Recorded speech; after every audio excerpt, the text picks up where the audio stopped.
Week 11 of the EIHL is all done, so it's time to take a look at what happened, the week's top performers and some of the standings and stats so far. The Giants hosted the Caps on Thursday to start the week, and the home side took the points in a 6-3 win, the damage done in the first 18 minutes as Belfast ran out to a 5-0 lead.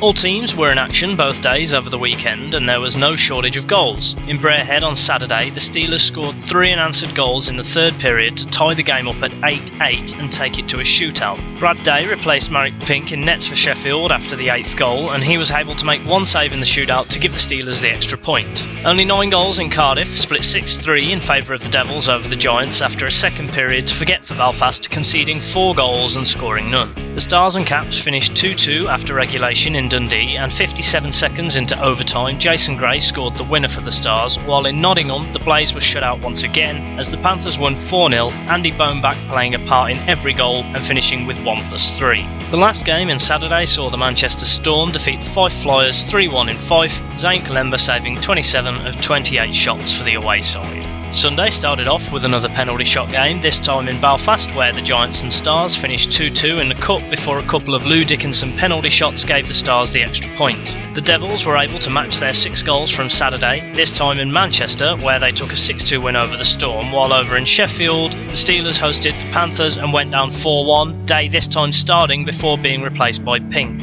The Clan also started with their backup goalie as Gary Russell got the nod against the Blaze in Coventry, but was unable to inspire any success as they went down 6-3. The final game of the week saw the Capitals record a 4-2 win over the Flyers, the ever-impressive Ryan Hayes finishing with 2+1 on the night.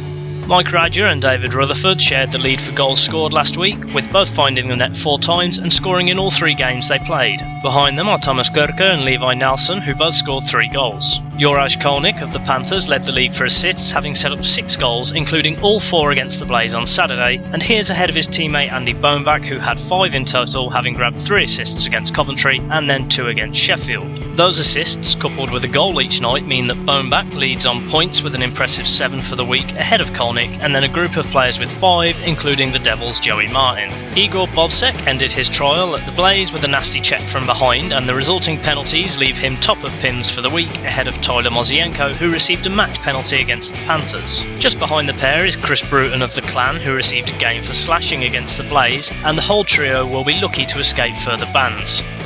Looking at goalies for the week, not counting Holland's 1.5 periods for the Stars, sees Mika Wiegman dominating, having conceded just the 1 goal in 2 games and keeping a fantastic save percentage of .976. Andrew Dixon played for the Giants against the Stars on Sunday and came away with a respectable save percentage of .917 after only letting a couple past. Carson Chubak was the busiest goalie with 92 saves, although he did play thrice and Kalemba actually averaged more per game. The Panthers and Devils both had 4-point weekends, which see them go above the Giants, with the Panthers currently in top spot. 3 points for the Capitals have seen them move into 4th, level on points with the Steelers and Stars. The Clan's point against Sheffield has seen them go above the Flyers, who came away with nothing, while below them there was no change as the Storm and Blaze both came away with a win and a defeat. The Panthers are also now top of the EIHL Conference, having defeated Sheffield and Coventry, while the Giants' lead over the Devils has been cut as a result of their fixture. 3 Gardner Conference points for the Capitals have seen them move into 3rd, but there's no change in the top 2, although the Stars now have a 2-point cushion. The Giants and Stars were the only cup game this week, and the result had no effect on the standings. The Stars have now finished their group games and finished on 9 points. Group B, of course, is complete. Here's a quick reminder of the final standings.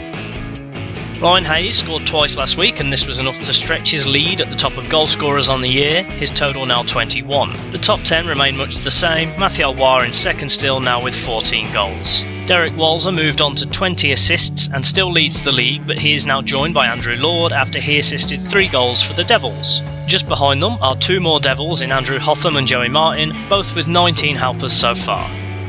Hayes added 4 total points in week 11 and now has 36 on the year, putting him top ahead of Martin, who has 31. Matt Career is 3rd with 28 points ahead of a group of players on 27. No major changes to the penalty leaders on the year, Kyle Bigos, Trevor Hendricks and Andrew Hotham still the top 3. Mika Wiegman's great week means that his save percentage has now gone up to 93% at the top of the league's goalies, with Ben Bounds now behind him, having overtaken Chris Holt. Wiegman's goals against average is under 2 once again, which puts him well ahead of the rest of the league, which isn't too hard at the moment, with teams regularly shipping 6 or more. A deadly 71% power play during Week 11 means the Devils are now 27.6% for the year and lead the league ahead of the Giants, who also improved, having scored on half of their chances last week.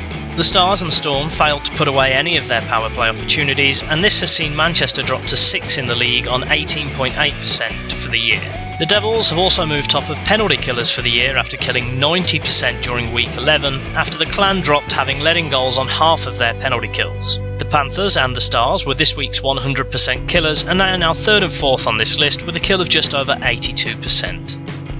Week 12 starts on Wednesday with the Steelers hosting the Devils from Ice Sheffield at 7:30, before on Friday the Capitals welcome the Panthers in the first of a doubleheader between the teams over Friday and Saturday. The Devils welcome the Steelers to the Welsh capital on Saturday, and the Flyers play the Giants in the first of a home and away doubleheader to complete Group A of the Cup. The week concludes in Dundee, where the Stars will host the Devils.